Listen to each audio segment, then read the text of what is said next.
Everyone, welcome back to my YouTube channel dream comes true. I hope कि आप सब बहुत ज़्यादा अच्छे होंगे।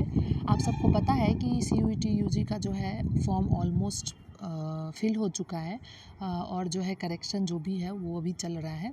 बाकी जो है अब जो CUET का फॉर्म रिलीज़ होने का जो वेट था वो ख़त्म हो गया, फॉर्म फिल भी हो चुका है। तो अब जो है बात करने वाली चीज़ जो है वो ये है कि किस तरीके से एक महीने में हम प्रिपरेशन कर सकते हैं।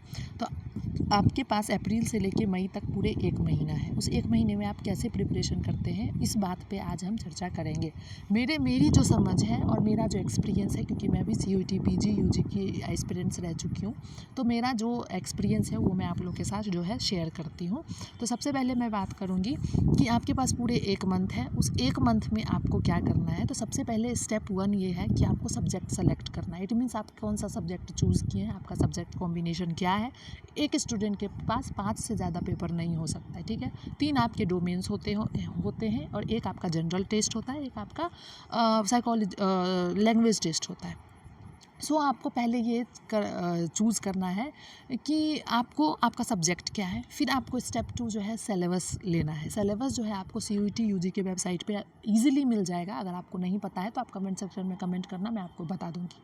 तो ईच सब्जेक्ट के लिए जो है वहाँ पे सिलेबस अवेलेबल है। तो आपको सिलेबस का नॉलेज ज़रूर होना चाहिए, क्योंकि सिलेबस बहुत इंपॉर्टेंट कंपोनेंट्स होता है आपके प्रिपरेशन में। सिलेबस जो है NTA हमेशा सिलेबस जो है कभी भी सिलेबस जो है सेटिस्फाइड नहीं बनाता है। इसलिए आपको आपके सिलेबस का ज्ञान होना बहुत ज़रूरी है कि कौन कौन सा टॉपिक है, किस किस चीज़ को कवर करना है। स्टेप 4 जो है आपका वो प्रिपरेशन ये है कि स्टेप 4 में जो है स्टेप 2 तो आपका सिलेबस हो गया। स्टेप 3 जो है मैं बात करूँगी तो वो बात करूँगी बुक्स, कि आपको उस सिलेबस को कवर करने के लिए क्या बुक्स चाहिए। तो बुक्स में जो है आपका सबसे मेन सोर्स जो होता है वो होता है आपका NCERT से ज़्यादा अच्छा कुछ हो ही नहीं सकता। अगर आप NCERT रेगुलर पढ़ते हैं और अगर आप NCERT पढ़ने में इंटरेस्टेड हैं तो मैं आपको बोलूँगी कि आपको NCERT के साथ ही गो थ्रू करना चाहिए। NCERT is one of the best resource for preparation. Okay, second thing is कि प्रैक्टिस। इट मीन्स कि आप जो है MCQ मतलब कि पिछले CUET का जो प्रीवियस ईयर क्वेश्चन है वो आपको ज़रूर से करने हैं, क्योंकि उसको करने के बाद, उसको एनालाइज के बाद ही आपको समझ में आएगा कि आपको किस लेवल का प्रिपरेशन करना है। ओके, MCQs PYQs करिए, और अगर संभव है तो बहुत सारे यूट्यूबर्स मॉक टेस्ट वगैरह चलाते रहते हैं, तो आप किसी का भी एक मॉक टेस्ट ले सकते हैं और उस मॉक टेस्ट को आप सॉल्व कर सकते हैं। ये आपकी प्रैक्टिस के लिए अच्छा होगा।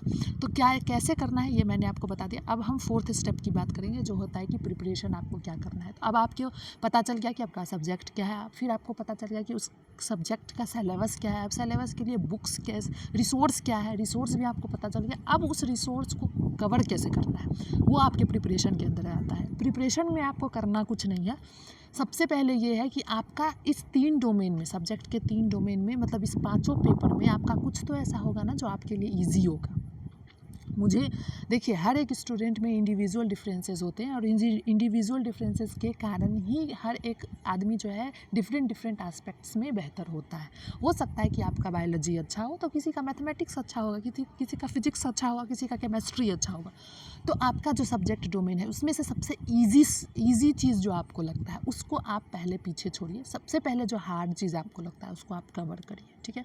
हार्ड चीज़ पे आप अभी टाइम दीजिए, क्योंकि अभी आपका प्रिपरेशन शुरू हुआ है, आपके पास एक महीने है। तो आप हार्ड चीज़ पे ज़्यादा टाइम दीजिए और इजी चीज़ पे टाइम कम दीजिए, ठीक है।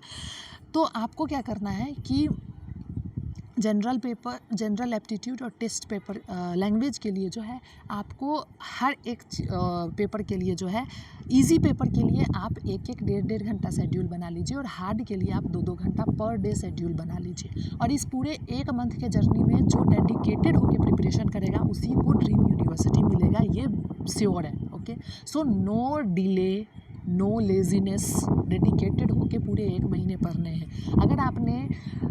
अगर आपने बायोलॉजी के लिए 1 घंटा रखा है तो वो 1 घंटा रखा है, किसी भी दिन वो स्किप नहीं होने चाहिए, ठीक है। और अगर मान लीजिए किसी दिन वो स्किप हो गया तो आपका ये प्रयास होना चाहिए कि नेक्स्ट डे आप उसको 2 घंटे दे के कवर कर लो, ठीक है। तो ये आपके प्रिपरेशन का स्ट्रेटजी होना चाहिए।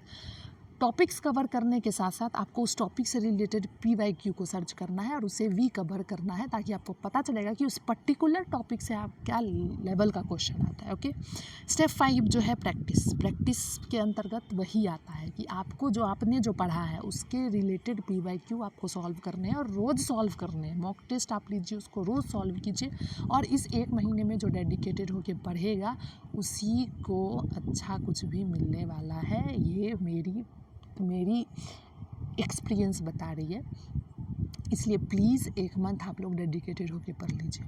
आप लोग को कोई भी क्वेरी हो तो कमेंट सेक्शन में आप लोग कमेंट करिए। मेरा कमेंट 24/7 आवर्स आप लोगों के लिए खुला हुआ है। आई होप कि इतना जो है काफ़ी है। और अगर आप लोग को कोई भी ऐसा कुछ भी ऐसा हो जो आप लोग को पूछना हो तो आप कमेंट सेक्शन में कमेंट करिएगा।